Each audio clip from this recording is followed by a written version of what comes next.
সবার স্যার কাজেই ওনাকে আজকে এই মেমোরিয়াল লেকচারে প্রথম মেমোরিয়াল লেকচারে পেলাম, এটা আমাদের ইনস্টিটিউশনের কাছে আমাদের সকলের হয়ে ওনার কাছে একটা কৃতজ্ঞতা প্রকাশ করলাম। উনি সকালবেলা আমাকে কয়েকটি উপহার দিয়েছেন, ওনার লেখা বই, আমি ওগুলো লাইব্রেরিতে ডিসপ্লে ইউনিটে পাঠিয়ে দেবো, তোমরা পড়ো। লাইব্রেরি রিডিং রুমে পাবে বইগুলো, ওনার লেখা বইগুলো পড়লে অনেক জানতে পারবেন। আমাদের এই যে স্মারকপক্ষ আমরা উদযাপন করছি তার প্রথম এবং প্রধান উদ্দেশ্য হল যে নতুন প্রজন্ম যারা অনেক কিছু আমাদের স্বাধীনতার আগে এবং অবহিত পরবর্তীতে ঘটনা প্রবাহ জানে না, এবং আমাদের যেসব ইতিহাস পড়ে আমরা বড় হয়েছি সেখানে অনেক ইতিহাস অসম্পূর্ণ, সেই জায়গাগুলো অ্যাওয়্যার করা, সচেতন করা, জানানো এবং ইতিহাসের সেই বৃত্তগুলোকে সম্পূর্ণ করা, এটা আমাদের প্রথম এবং প্রধান উদ্দেশ্য এই স্মারকপক্ষ উদযাপন। সেখানে আমরা বিশিষ্ট মানুষদের পেয়েছি, বিশেষ করে আমাদের দীর্ঘদিনের অভিভাবিকা আপনারা শুনলে, যার উৎসাহে এবং প্রেরণায় অভিভাবকত্বে আমি এই কলেজটাকে করতে পেরেছি আজকে তোমরা যা দেখছি। এবং ভগবানীকে আমাদের তরফ থেকে অনেক কৃতজ্ঞতা, উনি আমাদের মেমোরিয়াল লেকচারে সহযোগিতা করেছেন এবং আমাদের সঙ্গে কোলাবোরেট করেছেন। Vedanta education and welfare society কর্ণদা, উনি আমাদের আগামী দিনে আমরা বড় সেমিনার এই আমাদের কলেজে আমরা আয়োজন করি। তো আমার আজকে প্রধান কাজ যদিও ওয়েলকাম করা বিশিষ্ট অতিথিদের, কিন্তু তোমরা জানো আমি তো একটু গল্প জাদু টাইপের, গল্প না বলে থাকতে পারি না, তাতেও তোমাদের গল্প শোনায় না। আজকে আমি দুটো গল্প আমার ভীষণ শোনাতে ইচ্ছে করছে। এগুলো যারা আমার কাউন্সিলিং এর ছাত্রছাত্রী আছে তারা জানো এটা অ্যানেকডোটাল রেকর্ড, এবং এই দুটি ঘটনা বলে আমি আমার বক্তব্য শেষ করব। একটি ঘটনা হলো শ্যামাপ্রসাদের মৃত্যু নিয়ে আমি কোনো কমেন্ট করবো না, কারণ আজকে আমাদের যে স্মারক পক্ষটা উদযাপিত হচ্ছে 23শে জুন যে দুঃখজনক ঘটনাটা ঘটেছিল কাশ্মীরে, সেটার পরবর্তী একটা ঘটনা ঘটেছে। সেটা হচ্ছে যখন তার মরদেহ কলকাতা বিমানবন্দরে নিয়ে আসা হবে ঠিক হয়, এগুলো আমার বাবার কাছ থেকে শুনি। আমি তো তখন এগুলো অভিজ্ঞতা অর্জন করার অবস্থায় ছিলাম, বাবার কাছে শুনেছি কি ঘটেছিল। বাবাও ছিলেন সেই দলে ভিড়ে। দুপুর 12টায় তার মরদেহ কলকাতা বিমানবন্দরে আনার কথা ছিল, কিন্তু দিল্লি থেকে কলকাতা বা কাশ্মীর থেকে দিল্লি হয়ে কলকাতা ফ্লাইট কোনো অজানা কারণে, যেহেতু লক্ষাধিক মানুষের সমাগম হয়েছিল কলকাতা বিমানবন্দরে দুপুর 12টায়, এবং ঘন্টার পর ঘন্টা অপেক্ষা করেছেন লক্ষাধিক মানুষ শ্যামাপ্রসাদকে শেষ দেখা এবং শেষ শ্রদ্ধা এবং তার মরদেহ মালা দেওয়া প্রণাম করা। কিন্তু সেই মরদেহ যে কোনো অজানা কারণে, আমি আর রাজনৈতিক ব্যাখ্যা যাচ্ছি না, বাকিটা বুদ্ধিমান মানুষ বুঝে নেবে, ফ্লাইটের পর ফ্লাইট ডিলে করতে করতে রাত 12টায় সেই মরদেহ কলকাতা বিমানবন্দরে এসে পৌঁছে। এবং সব থেকে বড় উল্লেখ্য যেটা এই অ্যানেকডোটে, মানুষের ভিড় কমা তো দূরে থাক, মানুষের ভিড় আরো বেড়ে গেছে 12 ঘন্টা অপেক্ষার পর। এই ঘটনাটা কিন্তু প্রমাণ করে তার জনপ্রিয়তা বা তার গ্রহণযোগ্যতা বা তার প্রতি শ্রদ্ধা তৎকালীন পশ্চিমবঙ্গের মানুষের কতখানি ছিল। দ্বিতীয় যে অ্যানেকডোট, যেটা অত্যন্ত দুঃখবহ, সেটা তার মা, যার নামে আজকে তোমরা জানো যোগমায়া দেবী কলেজ, তিনি তখন বেঁচে, তার বয়স 82। তিনি চিঠি লিখেছিলেন নেহরুকে যে কাশ্মীরে যখন তোমরা জানো আজকে যে 370 ধারা রদ হয়েছে, আগে কাশ্মীরে ঢুকতে গেলে 370 ধারার দিনের পারমিট নিয়ে ঢুকতে, শ্যামাপ্রসাদ পারমিট ছাড়া জোর করে ঢুকেছিলেন অখণ্ড ভারতবর্ষের জমিতে। তার জন্য তাকে একটি নির্জন পাহাড়ের উপরে বাড়িতে গৃহবন্দী করে রাখা হয়েছিল, পর্যাপ্ত গরম পোশাক না দিয়ে। পর্যাপ্ত গরম যেসব জিনিস দেওয়া দরকার ছিল অধিবাসা তাকে দেওয়া হয়, এগুলো অন রেকর্ড। এমনকি একজন হার্টের পেশেন্ট ঠিক মতো ওষুধগুলো দেওয়া হয়নি। পরবর্তী ক্ষেত্রে যখন তার মৃত্যু হয়, হার্ট অ্যাটাকেই মৃত্যু হয়, তাকে হয়তো কেউ ছোড়া মেরে খুন করে, কিন্তু তাকে প্রয়োজনীয় যেটুকু বন্দি দশাতেও যেটুকু মানবাধিকার ওষুধটুকু পাওয়ার এবং তার শীতের আচ্ছাদন পাওয়া, সেটা তাকে দেওয়া হয় না। তার 83 বছরের মা যোগমায়া দেবী চিঠি লিখেছিলেন নেহরুকে। যখন তার মৃত্যু হয় সেই সময় নেহরু কাশ্মীরেই ছিলেন, একবারও দেখতে আসেননি। তার পূর্বতন মন্ত্রিসভার সদস্য, যিনি ভারত বিভাগের প্রতিবাদে মন্ত্রিসভা ত্যাগ করেছিলেন, অনেকেই ফেসবুকে এখন এই 105 বছরের অবসরপ্রাপ্ত পুলিশ অফিসারের অনেক ইন্টারভিউ দেখতে পাচ্ছ, উনি বর্বর করে বলছেন কি কি করেছেন। আমি আর তার মধ্যে যাচ্ছি। তৎকালীন মুখ্যমন্ত্রী বিধানচন্দ্র রায় দেখা করতে গিয়েছিলেন তার মায়ের সঙ্গে, যোগমায়া দেবীর সঙ্গে, এবং 82 বছরের বৃদ্ধা তখন বিধান রায়কে বলেছিলেন, বিধান তুমি তো আমার শ্যামারই মতন পুত্র সম, ওকে কি শেষ সময় জানো ওটা সবাই মাঠের ওষুধটুকু কি ঠিক সময় দেওয়া যেত না? বর্ণিত প্রাণী ছিল, তাকে অকাল চলে যেতে বলে। এই দুটো অ্যানেকডোট, এগুলো তো আমাদের ইতিহাসের পাতায় লেখা আছে, এগুলো অনেক কিছু লেখা নেই, কিছু তো লেখা আছে। কিছুটা আমার শোনা, যেহেতু আমার বাবা তখন মোটামুটি একই লাইফে ছিলেন, উনি আমার অনেক কথা বলতেন, আমি শুনতাম, এবং এগুলো দুটো এক একটু তাঙ্গতেই শুরু, আর তারপর তো আমরা প্রামাণ্য তৈরি অনেক কিছু পেয়েছি। যাই হোক, আমার গল্প আর দীর্ঘায়িত করবো না। আজকে আমরা সবাই সাগরে যার কথা শোনার জন্য অপেক্ষা করছি। আমি তাদেরকে আরেকবার তরফ থেকে কৃতজ্ঞতা ও প্রণাম জানি তাদের বক্তব্য শোনার জন্য।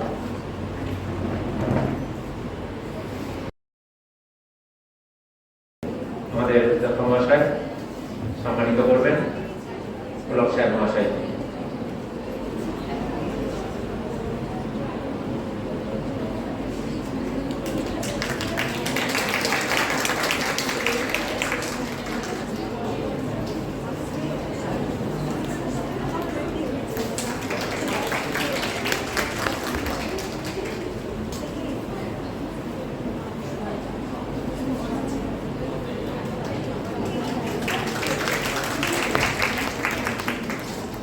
এবারে আমাদের অধ্যক্ষ মহাশয় আমাদের মহাম্যাডামকে উত্তরীয় করাবেন।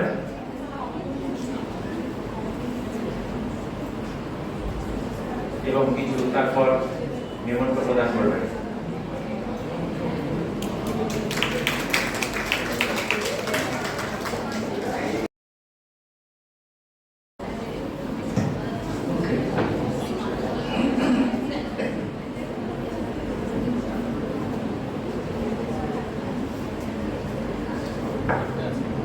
নমস্কার সবাইকে। এই কলেজে আমন্ত্রণ পাওয়ার জন্য আমি আনন্দিত গর্বিত। এখানে আসতে পেরে আমি খুব কৃতজ্ঞতা প্রকাশ করছি, জানাচ্ছি সবাইকে। আজকে মঞ্চে যারা আছেন, আমাদের এখানে এই বেদান্ত এডুকেশন অ্যান্ড ওয়েলফেয়ার সোসাইটির সহযোগে সত্যপ্রিয় রায় এডুকেশন এই কলেজের বিএড কলেজের যে মহতী অনুষ্ঠান হচ্ছে, শ্যামাপ্রসাদ মুখোপাধ্যায়কে কেন্দ্র করে, তার জন্য আমরা সকলেই খুব গর্বিত এবং ধন্য বটে। আমি মঞ্চে উপবিষ্ট অধ্যক্ষ ডক্টর সুবীর নাগ মহাশয়কে, ডক্টর মহুয়া দাস মহাশয়কে এবং কৌশিক চট্টোপাধ্যায় ও অধ্যাপক দীপক কুণ্ডু আছেন, তাদের সবাইকে আমি নমস্কার জানিয়ে, উপস্থিত শিক্ষিকা যারা আছেন তাদের সকলকে এবং অতিথি যারা আছেন ও ছাত্রছাত্রীরা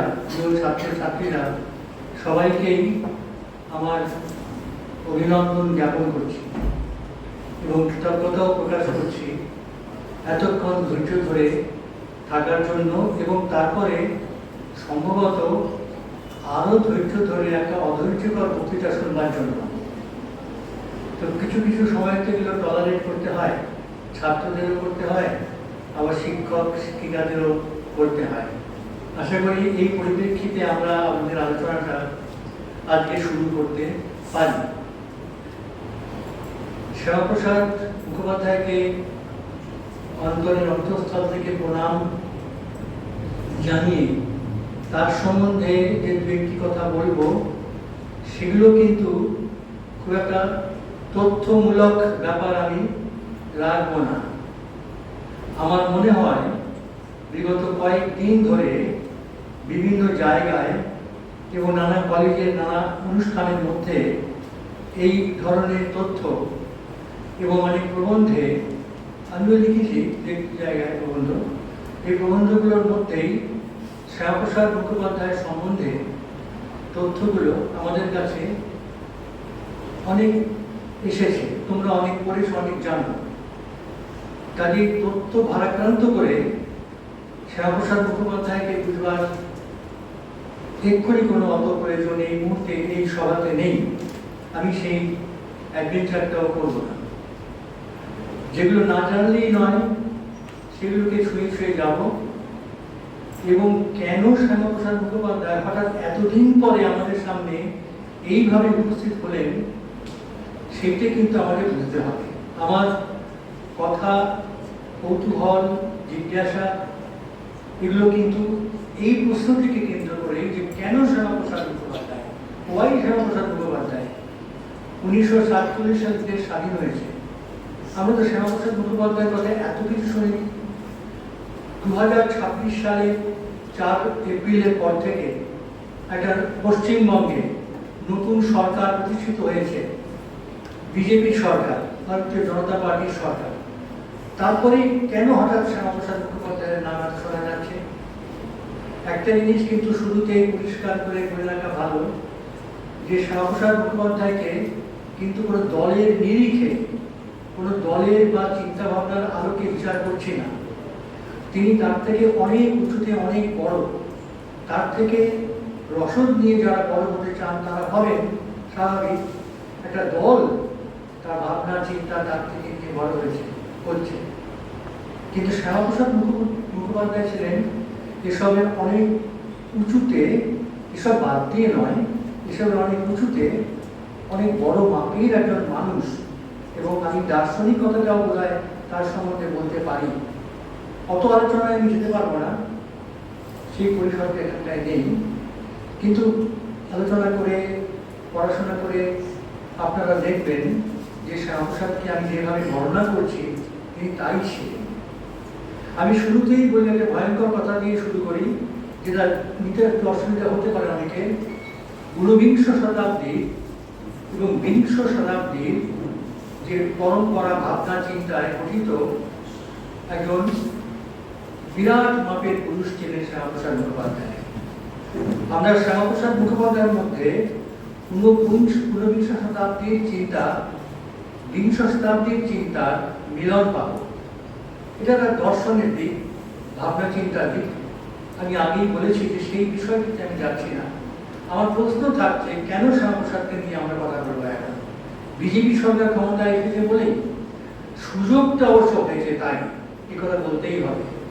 কিন্তু আগে আমরা শ্যামাপ্রসাদ মুখোপাধ্যায়ের সম্বন্ধে বেশি শুনিনি। এই যে এতগুলো রেলওয়ে স্টেশনের নাম হয়েছে, নতুন নতুন মেট্রো স্টেশনগুলো, একটা স্টেশনের নাম কিন্তু শ্যামাপ্রসাদ মুখোপাধ্যায়ের নামে নেই।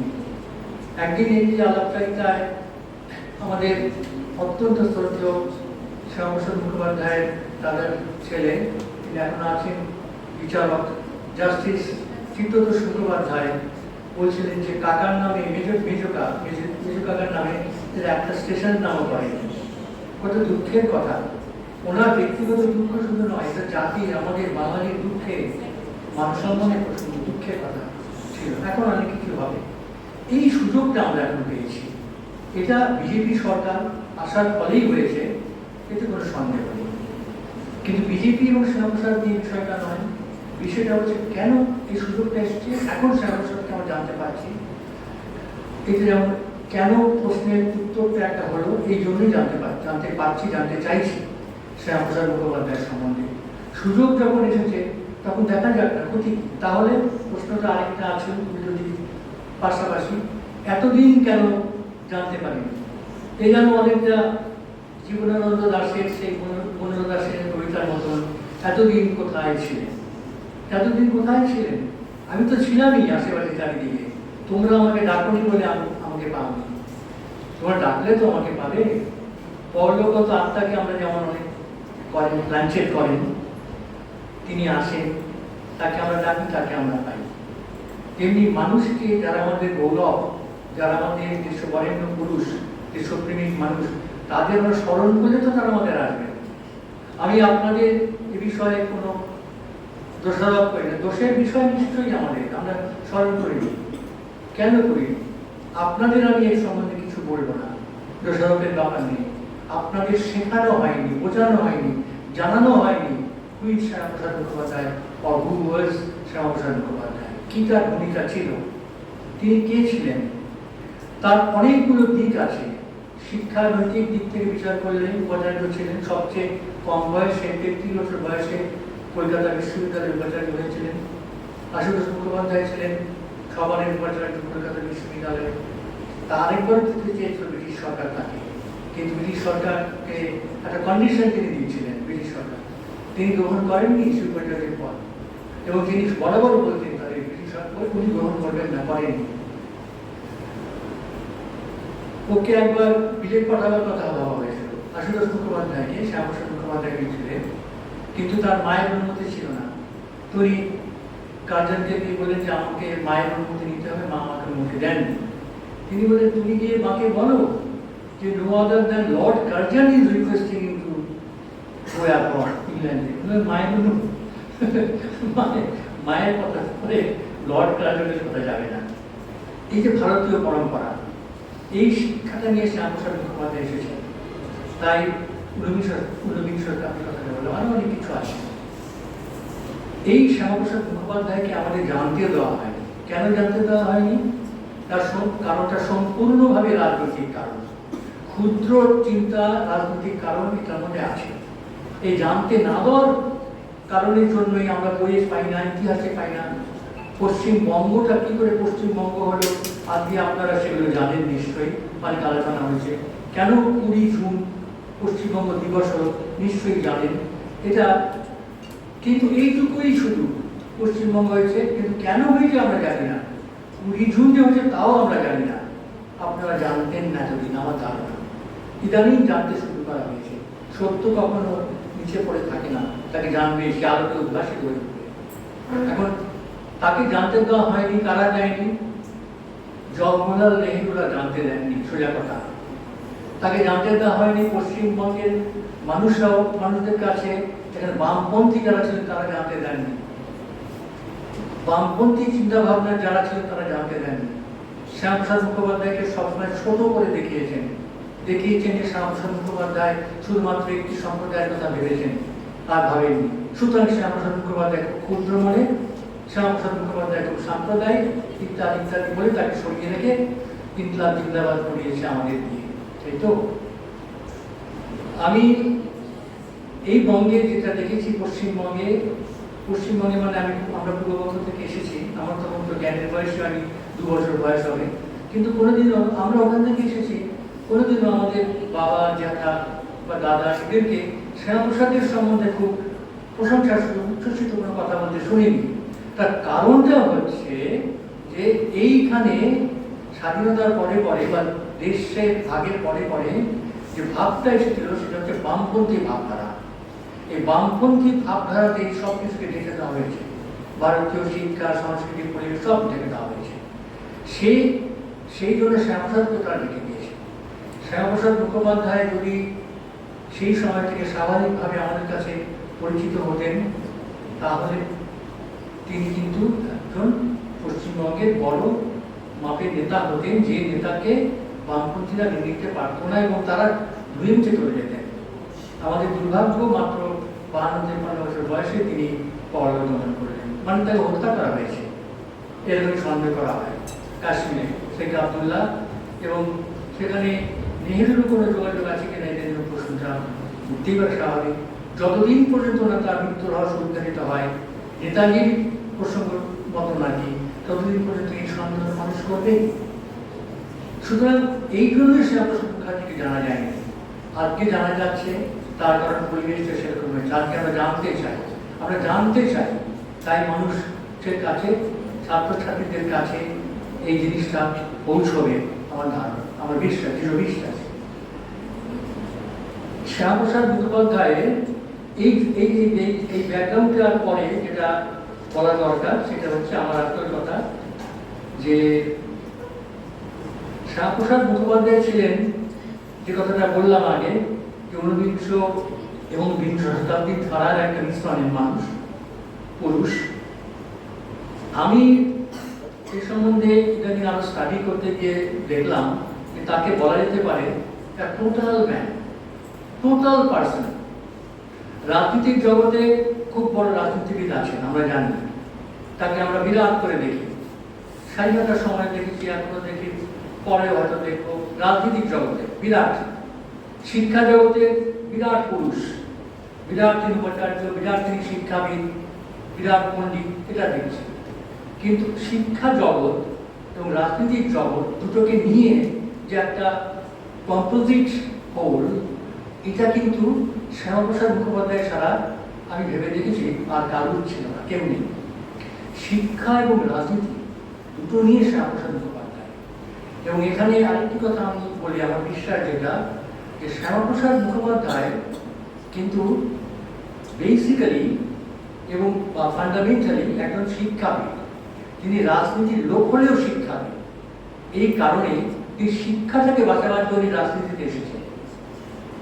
শিক্ষার জগৎ থেকে তিনি রাজনীতিতে এসেছেন। রাজনীতির হাতছানিতে অনেক কিছু আছে, অনেক কিছু পাওয়া যায়, এই ধারণা আপনাদের স্বাভাবিক কারণেই এখন হবে, যা দেখছেন চতুর্দিকে বা দেখে এসেছেন। কিন্তু শ্যামাপ্রসাদ মুখোপাধ্যায়ের সময়ও ছিল না তা নয়, কিন্তু উনি এসেছেন শিক্ষা এবং সংস্কৃতিকে বাঁচাবার জন্য। একটু ব্যাখ্যা করে বলা যাক যে 33 বছর বয়সে তিনি উপাচার্য হয়েছেন। তার আগে থেকেই শিক্ষা সম্বন্ধে তিনি সচেতন এবং কাজকর্ম করেছেন।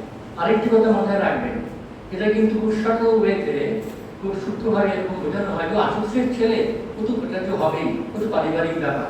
অনেকে দিনকাল ভুলে যায়। আশুতোষ মুখোপাধ্যায় 1925 সালে, খুব সম্ভব 1925 সালে তিনি বিগত হয়েছেন।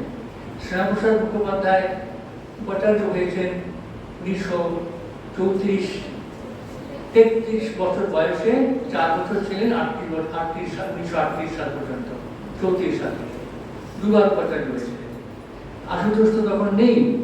নিজের যোগ্যতায়, নিজের গৌরবে তিনি সিন্ডিকেটে যে জায়গা করে নিয়েছিলেন, শিক্ষা জগতে তখনই যে জায়গা করে নিয়েছিলেন এবং যে কাজগুলো করছিলেন, তাতে আরেকজন আচার্য পিসি রায়, প্রফুল্লচন্দ্র রায়, আমাদের পিসি রায় বলছিলেন, তুমি তো বাপকা বেটা, তুমি তো আশুতোষের মতো নিল বাপকা বেটা। তখন তিনি উপাচার্য হননি। উপাচার্য হওয়ার পরে তার 33 বছর বয়সে যখন উপাচার্য হলেন, সেই সময় তিনি দেখলেন যে ইউনিভার্সিটিতে কি চলছে, বাংলার পরিবেশটা কি হচ্ছে। এইখানে তখন মুসলমান রাজত্ব শুরু হয়েছে আরেক দফায়, মুসলিম লীগ তৈরি হয়ে গেছে। মুসলিম লীগ রাজনীতিতে দেশভাগ চাইছে, দেশভাগ চাইছে। পশ্চিমবঙ্গের মুসলমান শাসক সোহরাওয়ার্দী তিনি দেশভাগ চাইছেন, সেরকমভাবে চাইছেন।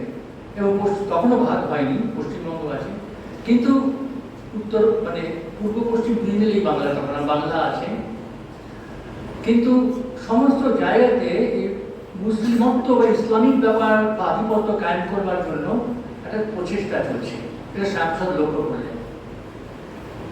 দেখুন, ইউনিভার্সিটিতে প্রথম ইউনিভার্সিটির জন্মদিন শ্যামাপ্রসাদ পালন করিয়েছিলেন। ইউনিভার্সিটির একটা প্রতীক চিহ্ন ছিল, সেটা হচ্ছে পদ্ম ফুল এবং শ্রী চিহ্ন, শ্রী লেখা। শ্রী মানে সমৃদ্ধি। পদ্ম ফুল আর শ্রী, এ দুটো কিন্তু সিন্ডিকেটে মুসলিম সদস্যরা দাবি করলেন এই দুটো রাখা চলবে না।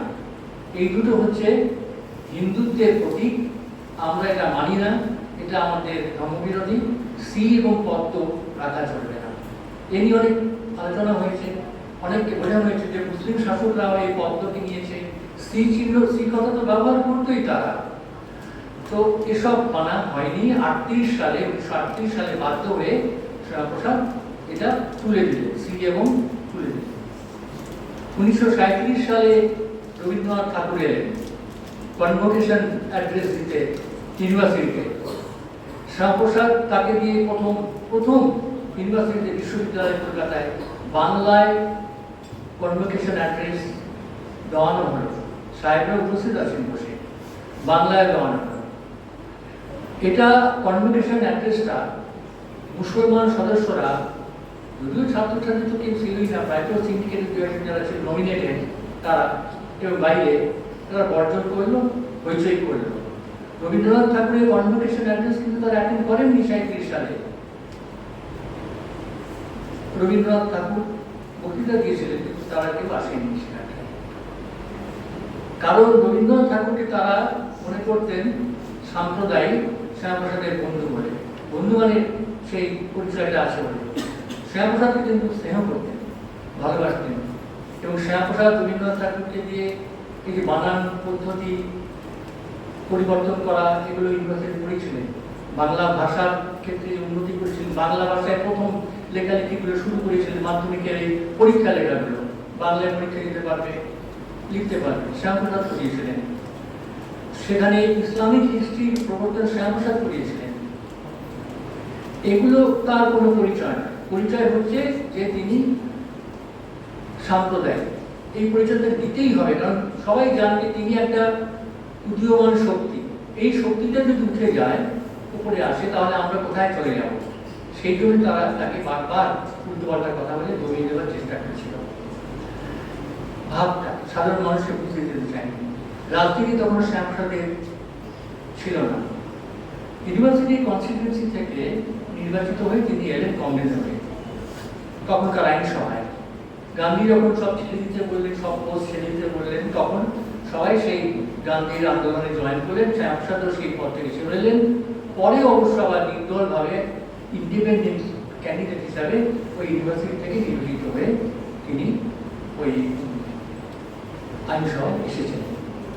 সেখানে শিক্ষা সংক্রান্ত তার যা বক্তৃতা, তার যা কথা, ইউনিভার্সিটিকে উন্নত করবার জন্য তার যা প্রয়াস, সমস্ত রেকর্ড অ্যাসেম্বলিতে, বর্তমান অ্যাসেম্বলিতে সেগুলো আছে, ইউনিভার্সিটির রেকর্ডে সেগুলো আছে।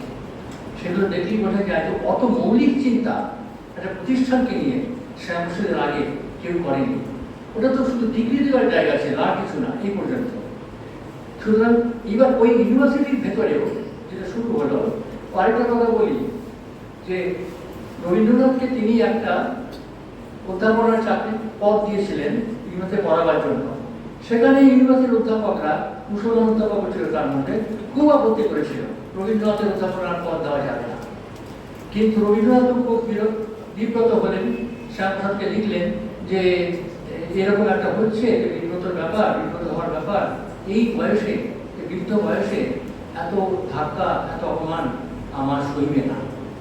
শ্যামপ্রসাদ তাকে হাতে পায়ে ধরে বোঝালেন যে আমরা আপনাকে যে সম্মান আপনার, সেই সম্মান দিয়ে আপনি আসবেন।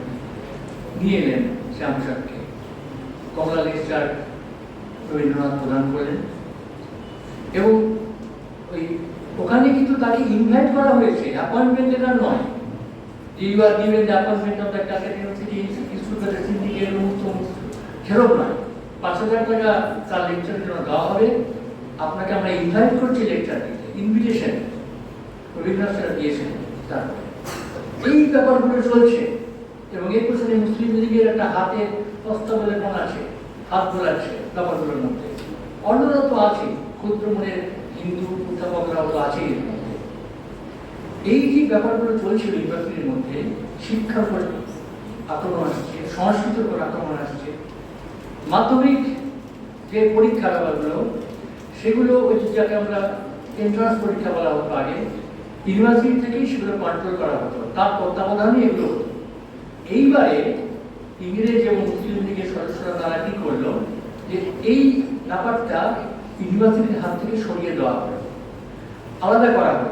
কোনো স্কুলে গ্রান্ট দেওয়া হবে, কোনো স্কুলের রেকগনিশন দেওয়া হবে, এই সমস্ত কিছু দিয়ে পড়লো ইংরেজদের হাতে এবং কিছু এবং কতিপয় ওই মুসলিম সদস্যদের হাতে। হিন্দুরা আছে, তাদের জোর কম।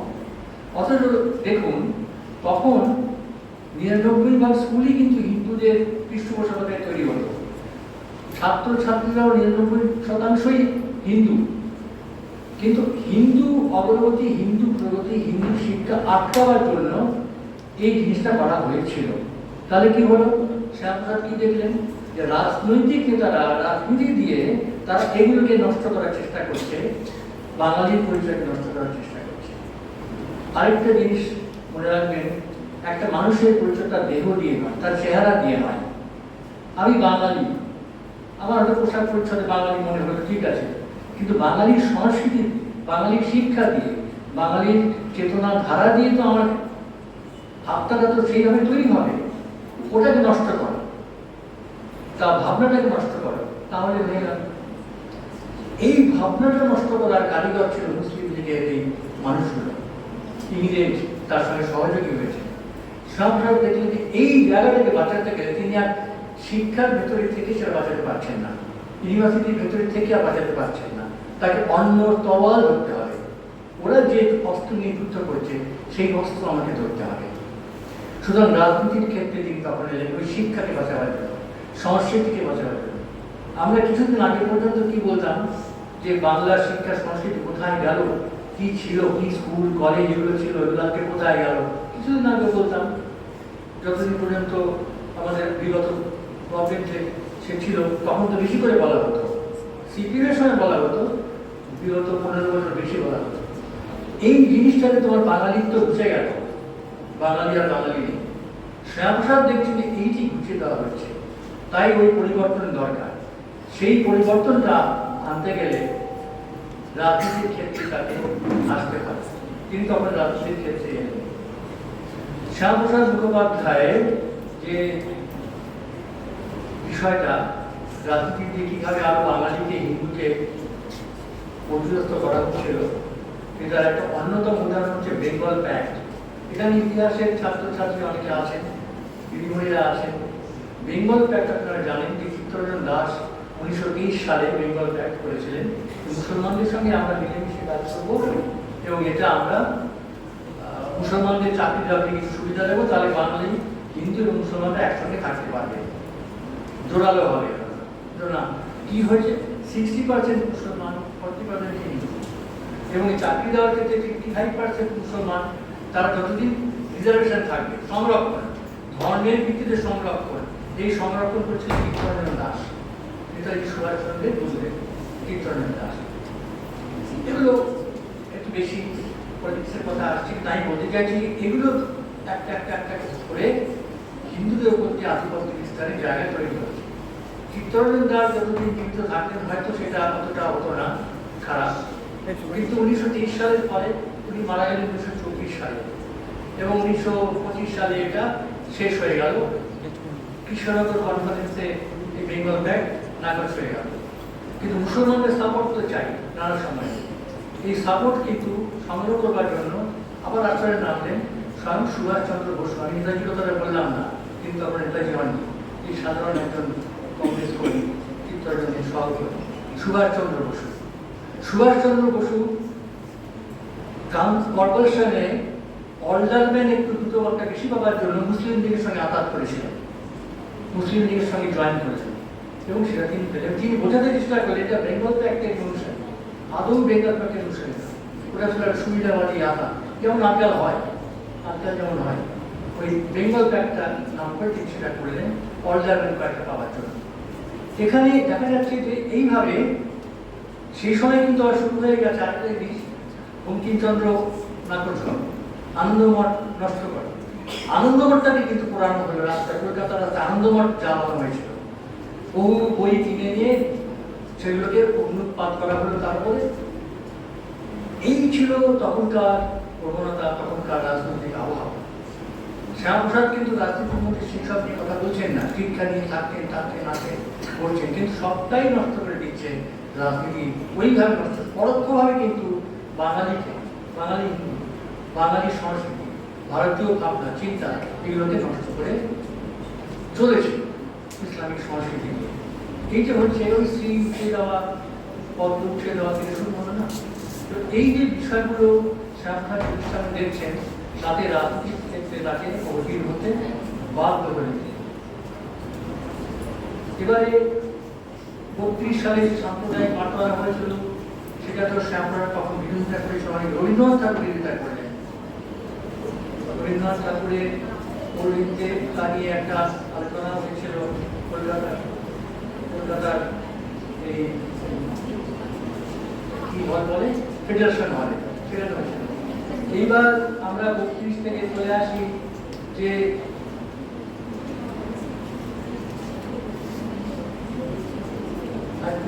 পরের দিকে এই বিষয়টা যখন বাড়তে যাচ্ছে, দেশ বিভাগের বিষয়টা একটু করে এগিয়ে আসছে, জিন্না তখন দাবি তুলেছেন ভাগ করতেই হবে, কারণ আমরা সবাই আলাদা, আমাদের মিথ আলাদা, ইতিহাস আলাদা, সব আলাদা হবে, অনার হয়ে যাচ্ছে।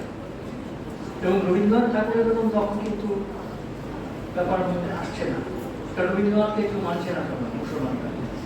রবীন্দ্রনাথ সাম্প্রদায়িক করেছেন আরো বেশি করে যখন শ্রদ্ধানন্দ পার্টিতে দেখো কলকাতায়, শ্রদ্ধানন্দ স্বামীর শ্রদ্ধানন্দকে হত্যা করা হয়েছিল, মুসলমানরা স্বামী শ্রদ্ধানন্দকে হত্যা করলেন। রবীন্দ্রনাথ ঠাকুর প্রতিবাদ করলেন, রবীন্দ্রনাথ বললেন যে শ্রদ্ধানন্দের এই হত্যার বিরুদ্ধে আমাদের জাগরিত হতে হবে, এক ঐক্যবদ্ধ হতে হবে, প্রতিবাদ করতে হবে। আসুন আপনি, কাকে বললেন? গান্ধীজিকে বললেন।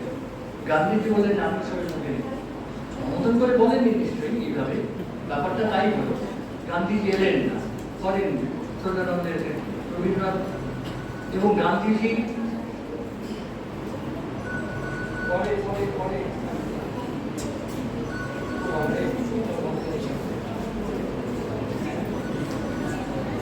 গান্ধীজি আসেনি সেটাতে। কাজেই তুমি বুঝতে পারছো যে কিভাবে মুসলিম তোষণের জায়গাতে আমাদের দেশ তখন চলেছিল, এই জায়গা থেকে শ্যামাপ্রসাদ দেখলেন যে তিনি তো আর ইউনিভার্সিটির ভাইস চ্যান্সেলর হয়ে বা আরেকবার ভাইস চ্যান্সেলর হয়ে কিছু করতে পারবেন না। মানুষকে বাঁচাতে হবে, শিক্ষাকে বাঁচাতে গেলে আগে রাজনীতি এটাকে ধ্বংস করতে হবে। যে অশুভ রাজনীতিটা, খারাপ রাজনীতিটা আমার ধ্বংস করতে কাজে আগে সহায়। তখন তিনি রাজনীতিতে আসার কথা ভাবতে শুরু করলেন। শিক্ষার জন্য তিনি রাজনীতিতে এলেন। 1939 সালে সাভারকার, বীর সাভারকার কলকাতায় এসেছিলেন। শ্যামাপ্রসাদের সঙ্গে তার সংযোগ হলো। শ্যামাপ্রসাদ আলাদাভাবে কিছু একটা করবার কথা ভাবতেন। সাভারকারের প্রভাবে তিনি হিন্দু মহাসভার যোগদান করেন।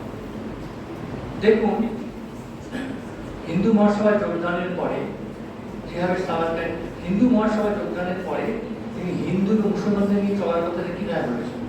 হিন্দু বলতে তিনি বোঝাচ্ছেন।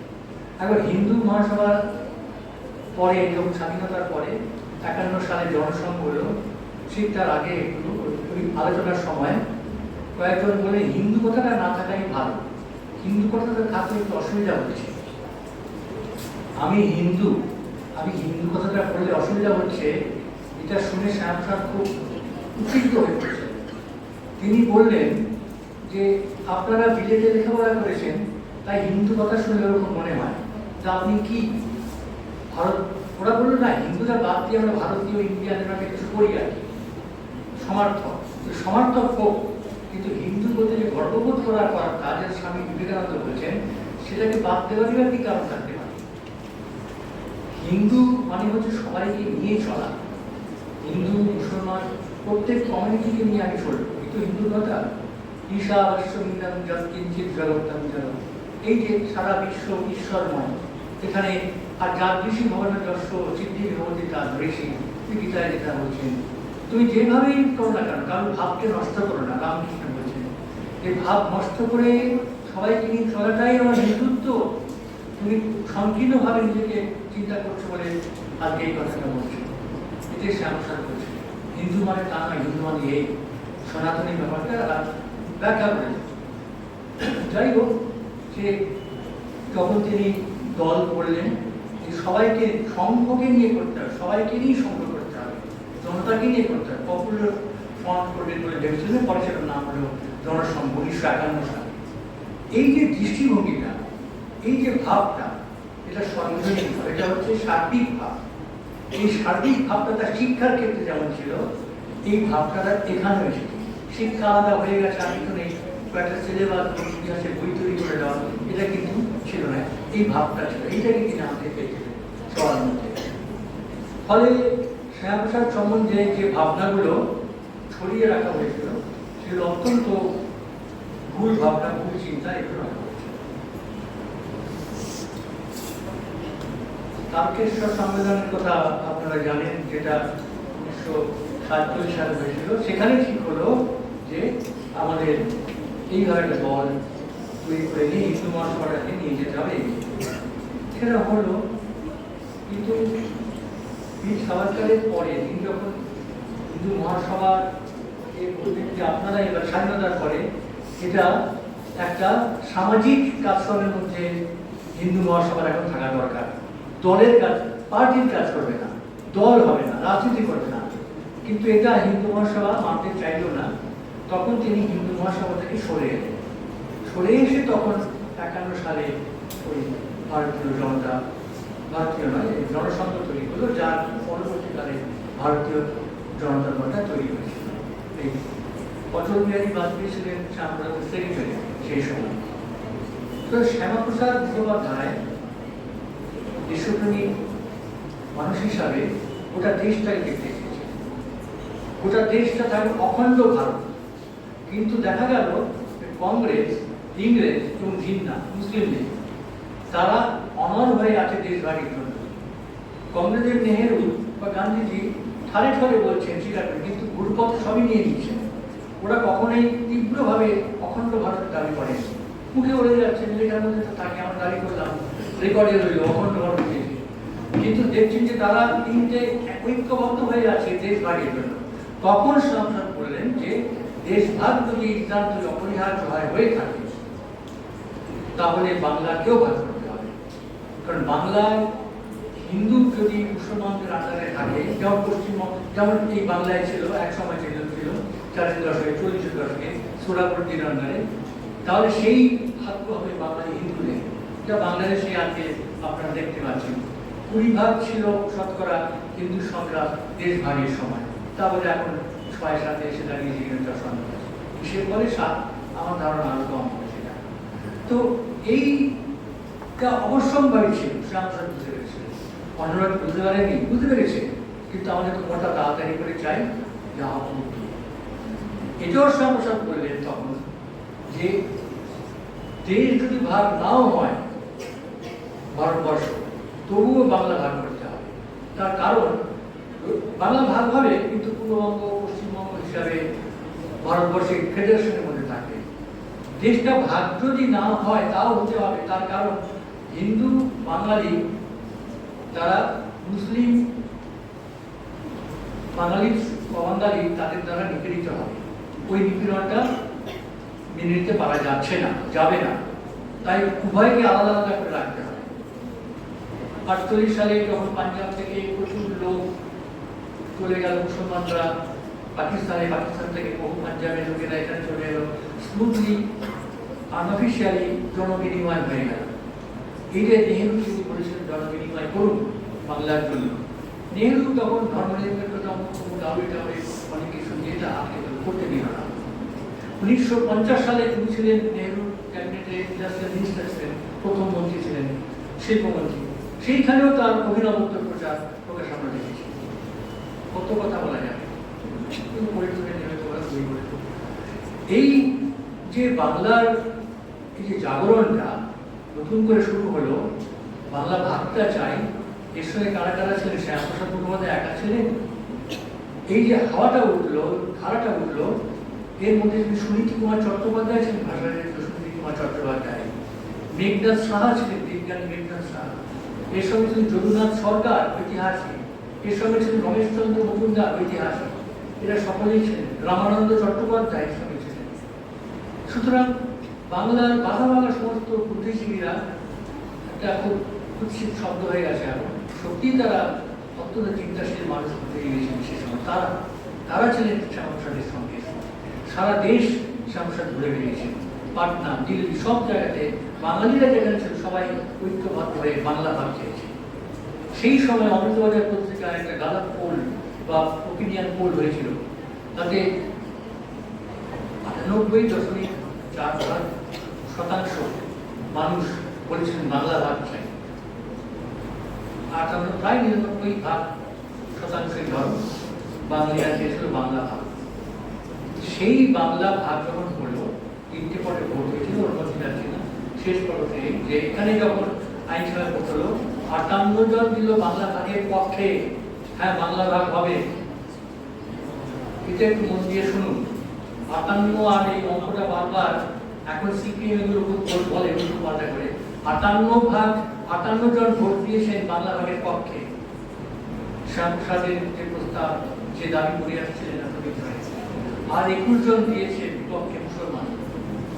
এটা এবারে নোট করুন, 21 জনের মধ্যে 3 জন মাত্র ফিরে গেছে পাকিস্তানে, বাকিরা দেশেই ছিল, তারা বাংলা ভাগ চাননি। তারা কিন্তু অখণ্ড বাংলা চাইছে মুসলিম সদস্যরা, কারণ অখণ্ড বাংলা পেলে আমরা সবটাই পেয়ে যাবো, আমাদেরই শাসন থাকবে, জিন্দারই শাসন থাকবে আলটিমেটলি। সেই চালাকিটা শ্যামাপ্রসাদ।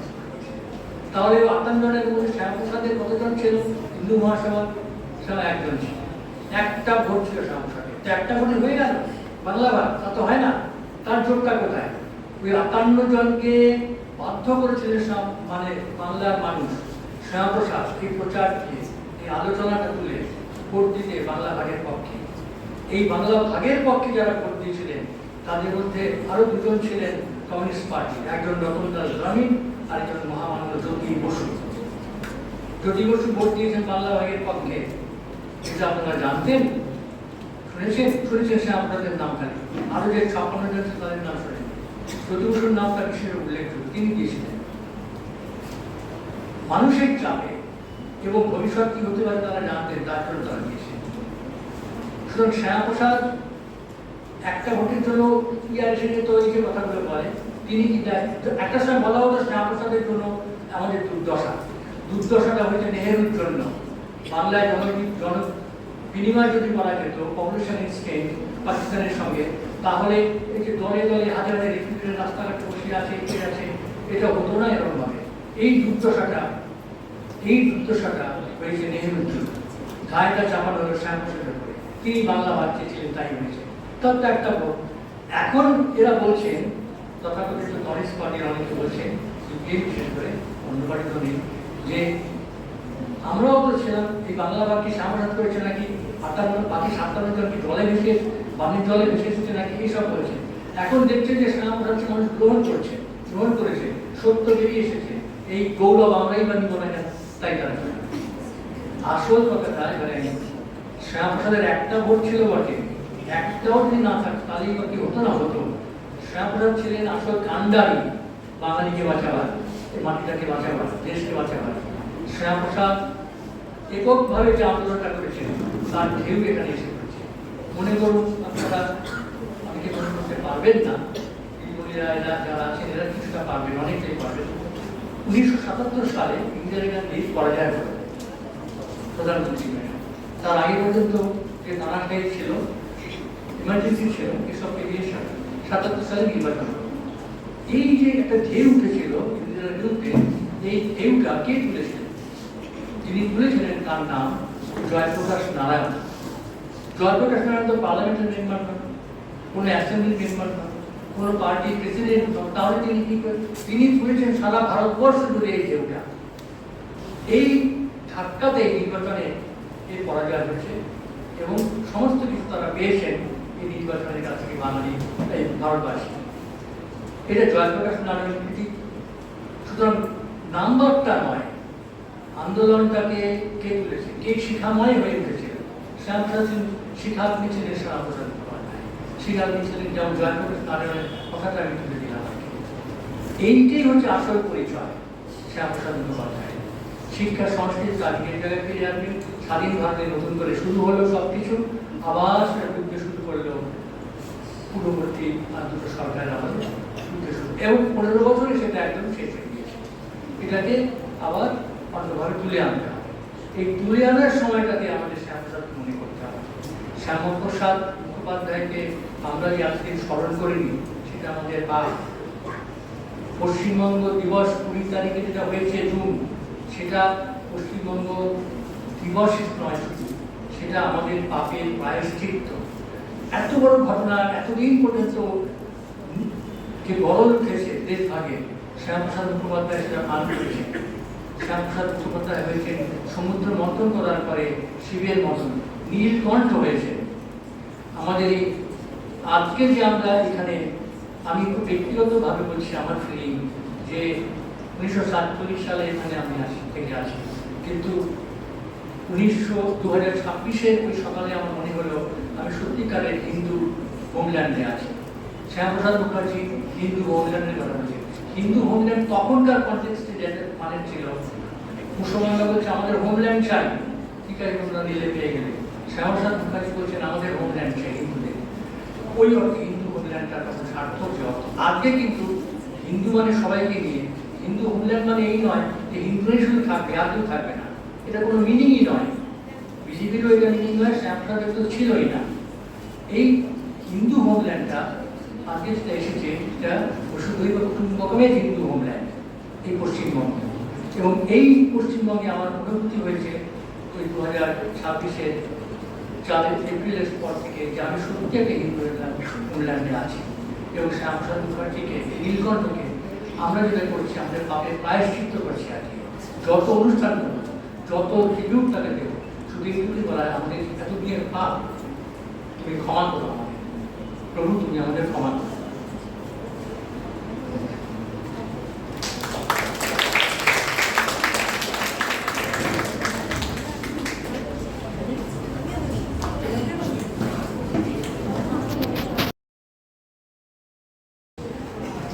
শিক্ষক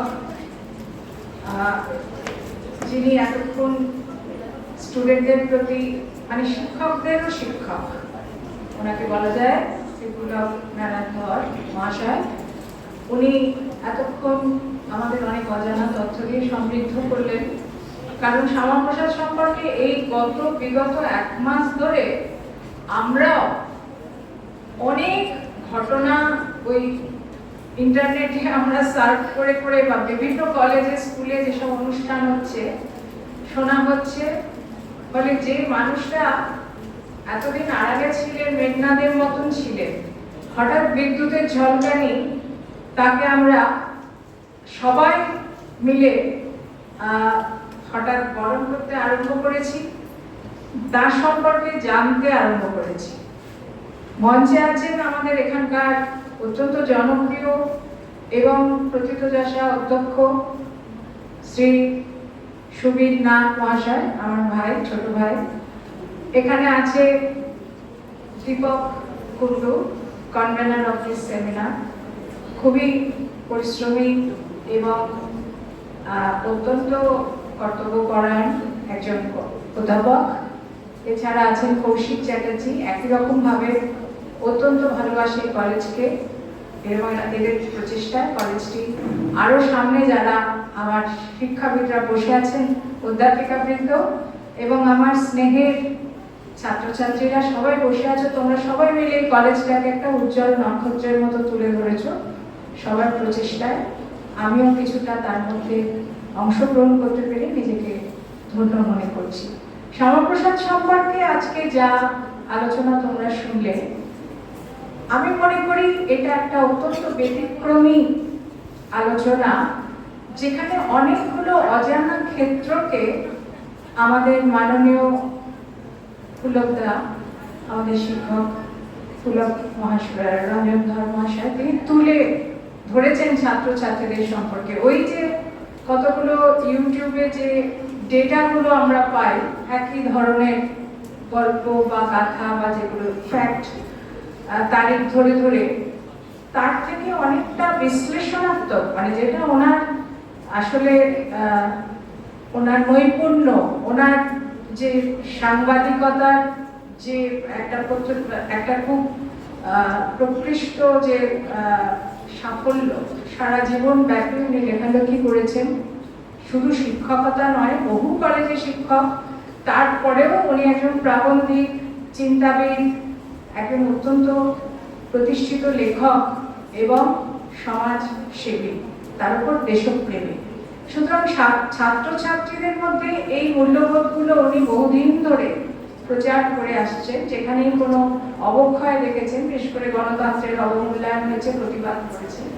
শ্যামাপ্রসাদের সম্পর্কে বলার জন্য ওনার থেকে ভালো কোনো বক্তা আমার মনে হয় এই কলেজ অত্যন্ত সেই দিক থেকে লাভবান যে ওনাকে আমরা আজকে পেয়েছি এবং ওনার বক্তব্য আমরা শুনতে পেয়েছি। বহু বই, পুস্তক, বহু কাগজপত্র, জার্নালে ওনার লেখালেখি বিস্তর আছে। তো শ্যামাপ্রসাদ সম্পর্কে যেটা বললেন, নতুন করে আমার কিছু বলার নেই, শুধু বলবো যে এই সরকার, আমি শেষ করবো অল্প কথায়, এই সরকার আসার আগে পর্যন্ত আমরা যখন থেকে আমাদের জ্ঞান হয়েছে, আমরা লেখাপড়া শিখেছি, আমাদের ইতিহাস ওই মোগল, পাঠান, আফগান এইসব নেই। আমরা সেই বাবর হইল একবার জট করে করে কিন্তু আমরা মুখস্থ করতাম, মনে আছে ইতিহাসে আমরা কোথায় পেয়েছি শ্যামাপ্রসাদকে, তবু সুভাষচন্দ্রকে কিছুটা হলেও পেয়েছি। বঙ্কিমচন্দ্র, শ্যামাপ্রসাদ, এরকম অনেকটা উপেক্ষিত, শ্যামাপ্রসাদ তো একেবারেই নেই। তো সুতরাং আমরা জানবার সেরকম ভাবে কোনো স্কোপ পাইনি। সেই জন্য শ্যামাপ্রসাদ বোধহয় তাঁর জীবদ্দশায় এটা ফিল করেছিলেন যে মুসলিম লীগের আধিপত্যে এই যে ভারতের শাসনযন্ত্র চলছে এবং সেখানে যারা ভোট ব্যাংক প্রত্যাশী যারা প্রশাসকরা বসে আছে, যেটা আমরা 2026 সালেও গিয়ে দেখেছি, যে ভোট ব্যাংক প্রত্যাশী যে গভর্নমেন্ট, তারা কিন্তু সবসময় দেখছে যে কোন প্রজাতির মানুষকে খুশি করে চললে আমরা আবার পুনরায় নির্বাচিত হতে পারবো।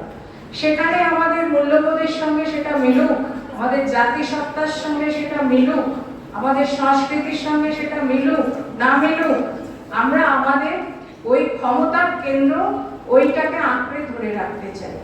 আর ঠিক সেই কারণে বিগত 50 বছর ধরে, স্বাধীনতার আগে থেকে, মানে 40-এর দশক থেকে, যেটা স্যার বললেন, আমরা কিন্তু দেখছি যে এইরকম একজন প্রতিভা, ভারত কেশরী, পরে আমরা তাকে বিভিন্ন উপাধিতে আমরা তাকে সম্মান জানাচ্ছি, কিন্তু তখন আমরা তাকে খুঁজে পাইনি, তার মূল্য দিতে পারিনি, এবং সেখানে মুসলিম লীগ কংগ্রেসকে অনেকটা প্রভাবান্বিত করে, এবং শ্যামাপ্রসাদের একক বিদ্রোহ যদি না থাকতো, এই যে হিন্দু মহাসভা তিনি তৈরি করেছিলেন, এই হিন্দু কথাটাই আপত্তি, কারণ মুসলিম লীগের আধিপত্য, তাদের দাপট, তাহলে হিন্দু, স্বয়ং বিবেকানন্দ যেখানে স্বীকার করতে গিয়ে বলছেন, the mother of all religion is Hinduism, tolerance to all religions, সব ধর্মের আশ্রয়স্থল, কোনো ভেদাভেদ নেই।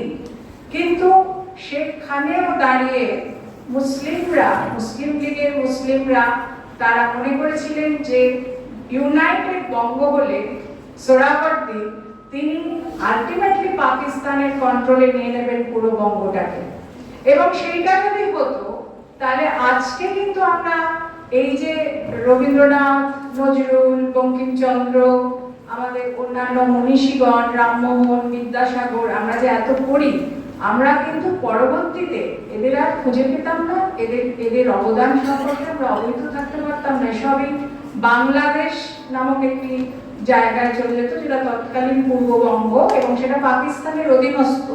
এবং মজার কথা হচ্ছে, পরে পাকিস্তানের দাপট এবং তাদের অত্যাচার থেকে সেই বাংলাদেশকে মুক্ত করতে হয়েছিল স্বয়ং ইন্দিরা গান্ধী করে, মুক্তিযুদ্ধ করে বাংলাদেশকে স্বাধীন করতে হয়েছিল। এখনো কিন্তু তারা ভারতবর্ষকে মনে করে তাদের এনিমি কান্ট্রি, এবং সেখানে বর্ডারে যত রকম পারা যায় সমস্যা সৃষ্টি করা, এবং ওখানে যে সামান্য 7-8% হিন্দু আছে তাদের নিপীড়ন করা, নির্যাতন করা, তাদের প্রতি একটা বৈমাত্রিক সুলভ আচরণ করা, যেটা কিন্তু আমরা এখানে আমাদের পশ্চিমবঙ্গে আমাদের হিন্দু মেজরিটি থাকা সত্ত্বেও আমরা কিন্তু সেটা করিনি। আমরা মনে করি সেকুলার, তার মানে হিন্দু ধর্মের মধ্যে যে সহনশীলতা, যে একসঙ্গে সবাইকে নিয়ে চলার যে মানসিকতা, এগুলো আমাদের ছিল, কিন্তু এটা তাদের নেই। এটা শ্যামাপ্রসাদ অনেকদিন আগে বুঝতে পেরেছিলেন।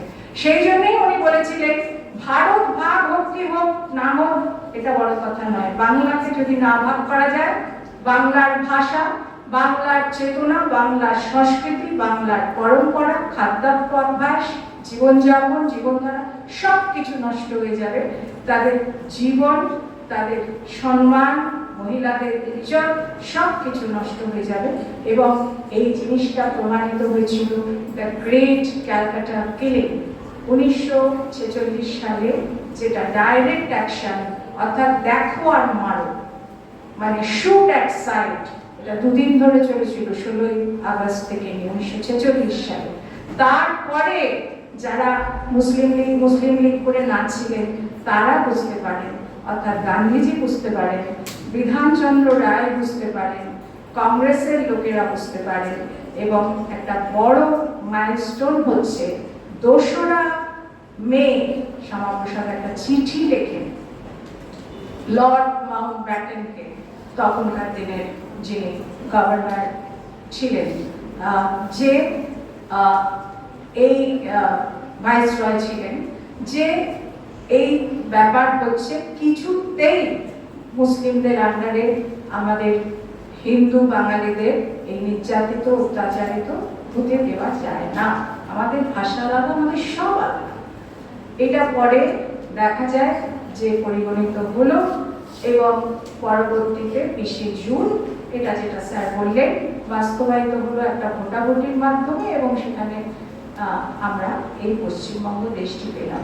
সুখের বিষয় এই যে স্যার আমাদের এখনকার বর্তমান যিনি মুখ্যমন্ত্রী আছেন তাকে একটা চিঠি দিয়েছেন যে জিরাটে যেখানে শ্যামাপ্রসাদের আদি বাড়ি পৈতৃক ভিটা ওখানে একটা বড় মূর্তি স্থাপন করার জন্য উনি আমাদের সবাইকে বলেছিলেন যে এই বিষয়ে আপনারা সবাই করুন, আবেদন করুন। আমরা করেছি এবং খুব শীঘ্রই বোধহয় আমার মনে হয় এটা একটা ডিসিশন হতে যাচ্ছে বা হয়েছে যে জিরাটে 125 ফিট উচ্চ তার শ্যামাপ্রসাদের মূর্তি স্থাপন করা হবে, এটা আমাদের মুখ্যমন্ত্রী ডিক্লেয়ার করেছেন। তো আজকে যে ভারতীয় জনসংঘ থেকে এই যে বিজেপি এই উত্তরণটা হতে 50 বছর সময় লেগে গেল। সেই রাম যতক্ষণ না পা দিলেন ততদিন অহল্যার মুক্তি হয়নি। প্রেতবন সেই সাপের তার পাথর চাপা কপাল হয়েছিল। তাই ভারত কেশরী শ্যামাপ্রসাদের ক্ষেত্রেও আমরা দেখতে পাচ্ছি যে এই বাঙালির যে কুরুচিকর রাজনৈতিক অতি নিকৃষ্ট মানসিকতা যার ফল স্বয়ং বিবেকানন্দ থেকে সুভাষচন্দ্র, রবীন্দ্রনাথ, শ্যামাপ্রসাদ সকলকেই মূল্য চোকাতে হয়েছে। তারা পাদপ্রদীপের ভেবে দেখুন আলোয় এসেছে তাদের মৃত্যুর পর। The meat-eating monk of Belur Math has expired. This was the line which was quoted in Statesman after the death of Swami Vivekananda, যাকে নিয়ে আজকে আমরা মনে করি the icon of the youth। তাহলে এই যে জিনিসটা এটা হচ্ছে বাঙালির সহজাত একটা সংকীর্ণতা। এই বাঙালির সংকীর্ণতাকে পেরিয়ে কতটা যুদ্ধ করলে তবে আজকে আমরা এই পশ্চিমবঙ্গ ওয়েস্ট বেঙ্গলকে আমরা আজকে পেয়েছি। আজকে আমরা নিজেদের ভাষা, নিজেদের সংস্কৃতি, নিজেদের সবকিছু আমরা আঁকড়ে বাঁচতে পারছি। শ্রীরামকৃষ্ণ, বিবেকানন্দ সবকিছু পাচ্ছি। আমরা ফ্রিলি ঘুরতে পারছি।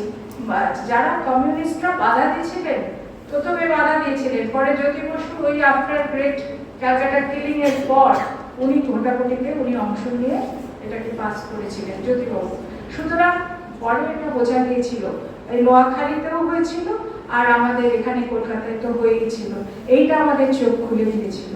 আর শ্যামাপ্রসাদ হচ্ছেন এর অগ্রগণ্য নেতা, যিনি সেই তারকেশ্বরের সমাবেশ থেকে সমস্ত জায়গায় অমৃতবাজার, আনন্দবাজার, তখনকার যুগান্তর, তখনকার যেসব কাগজপত্র ছিল এবং আমাদের এই চারপাশে যত রাজ্য আছে সব জায়গায় উনি সভা সমিতি করে করে এই জিনিসটার গুরুত্ব বোঝাতে পেরেছিলেন এবং সাহেবদের কনভিন্স করেছিলেন। এটা সোজা কথা নয় যে মাউন্ট ব্যাটেন উনি রাজি হলেন এবং জিন্নাও শেষ পর্যন্ত পরাস্ত হয়ে এটাকে স্বীকৃতি দিতে বাধ্য হলেন। গান্ধীজিও বুঝতে পারলেন এই জিনিসটা যিনি করেছেন এককভাবেই প্রায় করেছেন। পরে কিছু লোককে পেয়েছিলেন, বিধান রায়কে পেয়েছিলেন, স্যার যাদের নাম বললেন ঐতিহাসিক যদুনাথ সরকার, রমেশ চন্দ্র মজুমদার, মেঘনাথ সাহা, সুনীতি চ্যাটার্জি এদের পেয়েছিলেন। তো এরা মিলে সবাই মিলে আজকে আমাদের পশ্চিমবঙ্গটাকে স্বপ্নের মতো আমাদের হাতে গিফট করে তুলে দিয়ে গেছেন, যেটা আমরা এতদিন বাদে জানলাম। আমরা জানতামই না। সেই বলে না যে ঠাকুরদা কবে মারা গেছে, তার 100 বছর পর নাতি খুলে দেখলো একটা বিরাট সম্পত্তি ঠাকুরদা তার জন্য রেখে গেছে, অথচ তার পুরো জীবনটাই দারিদ্র্যের মধ্যে কেটে গেছে। হঠাৎ আবিষ্কার করলো আমার নামে তো ঠাকুরদা এত টাকা রেখে গেছে, আমি তো জানতামই না, এখন তো আমি এইগুলো পেয়েছি। ঠিক আমাদেরও তাই অবস্থা। আমরা জানতামও না যে এই একজন মণিমাণিক্য শ্যামাপ্রসাদ নামে এই ব্যক্তি আমাদের জন্য কি দিয়ে গেলেন এবং কি করে গেলেন।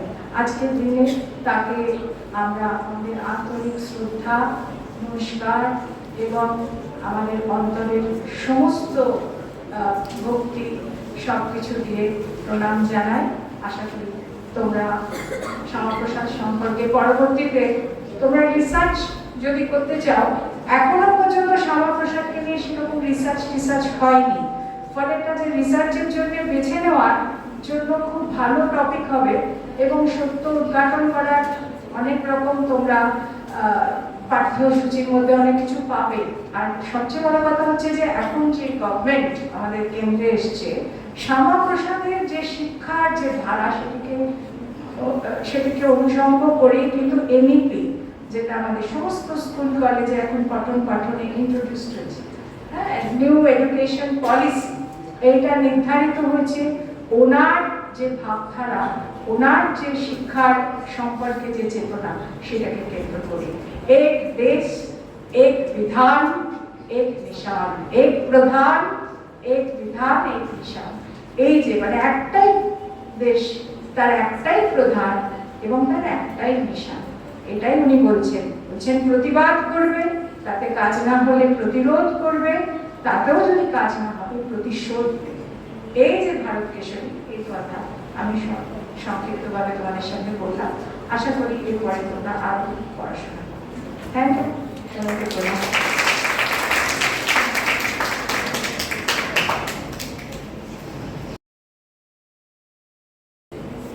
আলোচনা সভায় উপস্থিত হয়েছেন, তাকে আমাদের কলেজ থেকে শ্রদ্ধার্ঘ্য নিবেদন করাটাই বোধহয় কাম্য। ভোট অফ থ্যাঙ্কসের চেয়ে শ্রদ্ধার্ঘ্য নিবেদন করাটাই আনুষ্ঠানিকভাবে কাম্য। আমরা অত্যন্ত সমৃদ্ধ হলাম এই কারণে বহুদিন পরে নতুন আলোকে, নতুন বিষয়, নতুন ভাবনায়, নতুন আলোচনা পেলাম। আমাদের মধ্যে উপস্থিত হয়েছিলেন এবং উপস্থিত আছেন ডক্টর পুলক নারায়ণ ধর মহাশয়। তিনি তার অত্যন্ত প্রাজ্ঞ, বিদগ্ধ এবং আলোচনায় আমাদেরকে সমৃদ্ধ করেছেন। আমি যতটুকু ওনার থেকে নির্যাস পেয়েছি তাতে বুঝতে পেরেছি উনি ডক্টর শ্যামাপ্রসাদ মুখোপাধ্যায়কে একজন দার্শনিক হিসেবে দেখতে বেশি পছন্দ করেছেন এবং উনি ঊনবিংশ এবং বিংশ শতাব্দীর যে সমন্বয়ের মধ্যে ভারতের পরম্পরা এবং বাঙালি মুখ হিসেবে শ্যামাপ্রসাদের যে গর্বের সময়টা উনি তুলে ধরবার চেষ্টা করেছেন এবং একটা অসাধারণ কথা বোধহয় আমাদের কাছে উনি তুলে ধরেছেন, সেটা শ্যামাপ্রসাদ মুখোপাধ্যায়কে টোটাল ম্যান হিসেবে, যিনি শিক্ষা, রাজনীতি এবং সংস্কৃতির সাথে সমন্বয় ঘটাতে পেরেছেন বলে উনি দাবি করেছেন। কিন্তু তার চেয়েও বড় ব্যাপার, তিনি এই আমাদের মতন প্রতিষ্ঠান নয়, ভারতবর্ষের সমস্ত প্রতিষ্ঠানকে এটা বোঝাতে চেয়েছেন যে তার চিন্তাটা ছিল মৌলিক চিন্তা, যে চিন্তাতে আগামী ভারত এগিয়ে যাবে, গড়ে উঠবে এবং আমাদের ছাত্রছাত্রীরা এই দিশায় এগিয়ে আসবে, এই আহ্বানই বোধহয় তিনি আমাদের কাছে আজকে তুলে ধরার চেষ্টা করেছেন। ওনার উপস্থিতিতে আমরা অত্যন্ত গর্বিত, আনন্দিত এবং ওনাকে আবার যাতে আমাদের এই অনুষ্ঠানে পাই তার জন্য স্যারকে আমাদের অন্তর থেকে শ্রদ্ধা নিবেদন করছি। আমাদের মধ্যে উপস্থিত আছেন এবং আমাদের অত্যন্ত পরিচিতা ডক্টর মহুয়া দাস মহাশয়।